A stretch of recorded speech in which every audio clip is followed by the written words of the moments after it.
to Let's Talk 716 Sports. I'm your host, Robby 39 Bowler, and my guest today is DJ. Hey, what's up? Oh, sorry, there's a train going by. Hopefully it doesn't pick up too much.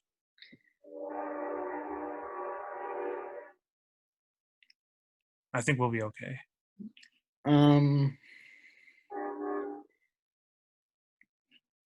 You are more known for writing for ESW Wrestling, but recently you started writing a column about the Buffalo Bills.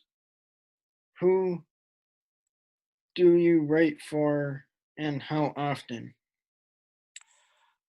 I started writing for the 2 Point Conversation, which is actually run by one of ESW's color commentators, Matt Johnson. It's not just Buffalo Bills per se, but it's also the NFL in general. I wrote a little thing about. I did like a mock draft about it last April, just like a mock draft, and then I'm probably going to be writing for some stuff coming up in the near future. It's considering some stuff that's been going down lately in times. I just got to find more motivation to get back into doing it and into writing more about blogging about wrestling and being a pro wrestling referee. But yeah, it's the 2 Point Conversation. It's based off of a podcast mainly, but they also are trying to expand more into written work into blogging. So hopefully, I'll be contributing more to that in the near future too. Besides Josh Allen, who will be the most important player for the Bills to succeed next season? I think it's going to be Stephon Diggs, just because he's going to be adding a true number one wide receiver to the offense. And that's really haven't seen a wide receiver of this much talent since probably Eric Mold. So he's going to probably have the biggest impact, I think, going forward. I definitely see him make a nice big splash, something like he can do pretty much everything. He's just an overall big time feature wide receiver. So I think he's gonna probably have the biggest impact in terms of any other single player besides Allen. At least on the offense. And then defensively, I mean that's going to be kind of interesting too. I mean they had Mario Addison, AJ Klein, what's his face, Josh Norman. They plugged in a bunch of good dudes over there on the defense. So we'll see what happens over there. I can't really narrow it down to either one of those players, but yeah, I can see. I definitely would have to go with Diggs there. I like that Harrison Phillips and I think Jordan Poyer will be good on the defensive side. And then I like Beasley. Yeah, Harrison Phillips. It'd be nice for him to take another step up, especially with what's his face might be facing suspension this year a little bit. So it might. And Oliver. Yeah, at Oliver. Opposed to Jordan Phillips not coming back too. There's a little bit of a need for him to really step up there in the inside. Poyer, he's been pretty solid the last few years, and I can see him keep being solid back there and solidifying the defensive backfield. And then Cole Beasley, I mean, he's that little that he can just get open real quickly. And then just make those underneath catches. And he can turn those a little 3 yard you could just be only 3 yards down the field and he can catch it, make that one guy miss real shifty, and then turn that into a first down. You know, he's like that Wes Welker type, that Az Hakim type. That Bills never really had a little wide receiver like that for a while either. So we'll see what happens. Did you like the Stefon Diggs trade, or did you feel the Bills gave up too much? Yes, I definitely like this Stefon Diggs trade.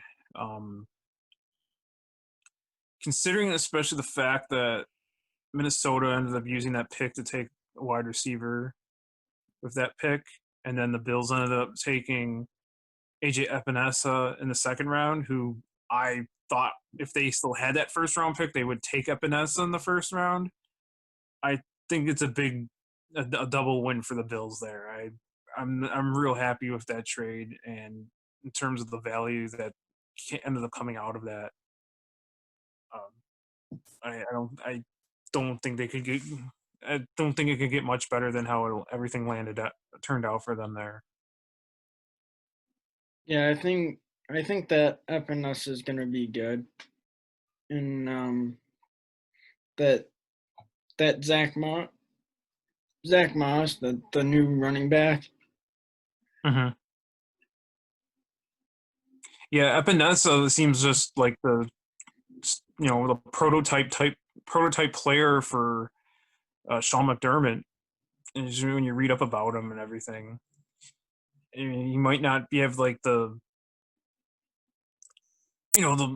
the fastest player, pass rusher. He might not be the most athletic, but he's got all the intangibles that you look for, and he still managed to produce pretty well. And people sometimes you have to remember that production matters just as much as how you do at the combine in terms of athleticism.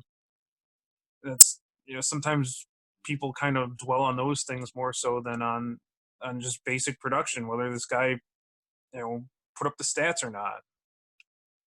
Um, yeah, that's what I think about him. And that Gabriel Davis is pretty good. We'll see what happens. He's not really like the other types of Bills receivers on the roster in terms of getting open. He's more geared towards catch radius per se, and we'll see. I'm very interested to see how he turns out with Allen, what kind of chemistry he has, and how he can work with him. Because it definitely seems that Allen works better with guys that are can create more separation and can get open or quicker and faster. And Davis seems more the different type of mold. So, excuse me. We'll see. We'll see what happens. Can the defense stay in the top 5 again this year? I mentioned earlier about how a couple of those different acquisitions that the Bills made in the offseason. And I think based off of, how they, those signings and how they fit into the defense, I can't see, I can definitely see them staying in the top 5 there. I think they addressed each of their needs pretty well. And I just think that there's no reason why they can't really, why they would have to skip a beat per se.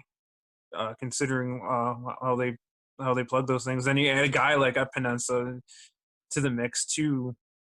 He's probably not going to start this year, but that's all right. He can definitely go into be like a wave pass rusher. He can play probably inside as well as on the outside, and that just adds another per se another weapon that they can use on the defense. Just another tools, another thing other teams have to scheme around.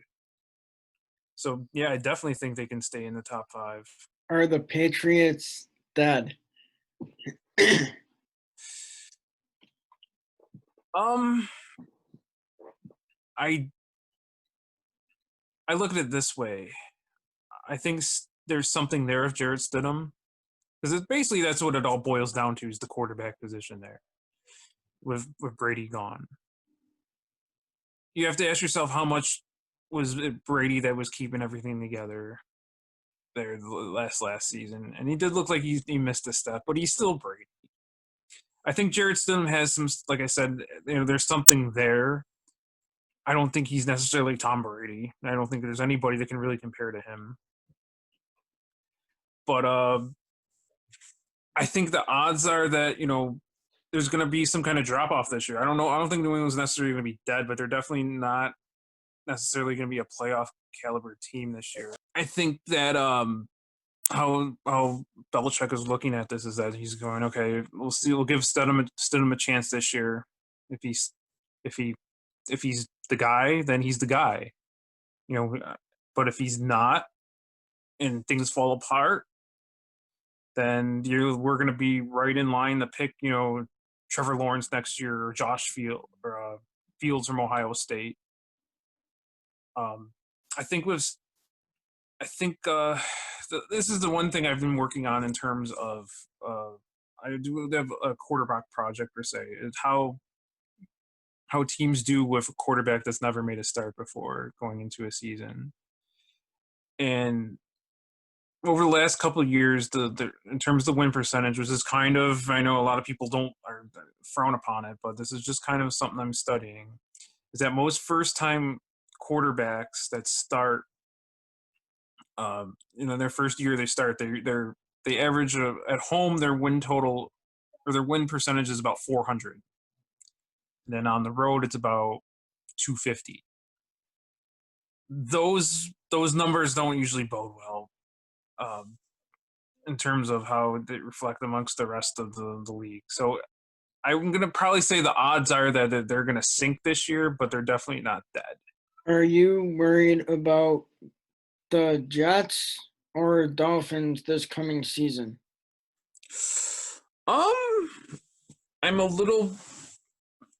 little bit more worried about the Jets. I think Darnold is kind of going to take the reins a little bit more. I think Darnold still hasn't realized his potential, even though, we'll see if Adam Gase still hampers him down or not. I think the Jets had a good draft. I really like Denzel Mims. I think he can be their guy in the offense there, throw the ball. I think he definitely can replace Robbie Anderson. I like what Miami is doing, but I still think they're maybe another year away from really being contenders. I really like the Tua pick. They can let Fitz start. Then they can have Josh Rosen be the primary backup. And then they can just have Tua study for a year. They don't even have to play him this year. They can let him heal. They can let him learn the playbook. They can just let him, get a grasp of the NFL game. It's a very similar situation to when Minnesota drafted Dante Culpepper years ago. And they had Randall Cunningham as their starter, and they had Jeff George as the primary backup. And then they just eased Culpepper into the system. And then eventually Culpepper turned into an MVP quarterback. And I think Tua is kind of in that similar situation right there. And Miami really doesn't have to rush him. They can just take their time, engage, and figure out when he's ready to go or not. I just think that overall Miami's going to, they're going to definitely be more competitive this year, but, they're probably going to need one more year to gel before they can really be a playoff contender. How do you feel about the Bills' running game? I think it's going to be exciting. I think Singletary's going to, he's going to have another year in the offense. And then you got, like you mentioned earlier about Zach Moss. I think they're going to have a good thunder and lightning combination there. It'll be interesting to see if Singletary can get more involved in the passing game. Maybe Moss, you don't usually project a power back like him to be involved in catching out of the backfield, but you never know. That could be another element to it. I think it could be fun. And then Josh Allen, of course, he's technically, he runs the ball a lot still, and he's probably their best red zone runner, I guess we can say. I mean, once you're inside the 20-yard line and you see him tuck that ball under his arm and he's going forward, all you're thinking is he's going to score. He's going to score. And more times than not, I would bet is that he ends up in the end zone when he's tucking that ball and running inside the 20 there in the red zone. So, I think it's going to be a very good year running. How do you think Singletary's going to do this year? I don't know if he'll crack 1,000 per se, just on the ground. Maybe he can do it. Definitely, I think he can do it combined, rushing and receiving, because I think Moss is still going to get a good chunk of carries. I think it could kind of pan out like it was in Tennessee years ago. Singletary's kind of that Chris Johnson type, where he can do, he can go out in the backfield. He's the speed guy. He starts the game off, kind of gasses the defense out. And then Zach Moss can then be the Lundell White, the bruiser guy. Put him in later in the game, and the defense is a little kind of gassed out, and then he can just pound it, and pound it. Just get a good change of pace like back on that. I don't know if Singletary is necessarily Chris Johnson talent-wise, but I think that I think he could probably he'll have over 1,000 combined yards, passing, receiving. This has been Let's Talk 716 with Robby 39 Bowler and DJ. And what's your Twitter? My Twitter, at Jarcaster, JARKASTER. You can also find me on my Facebook page under that.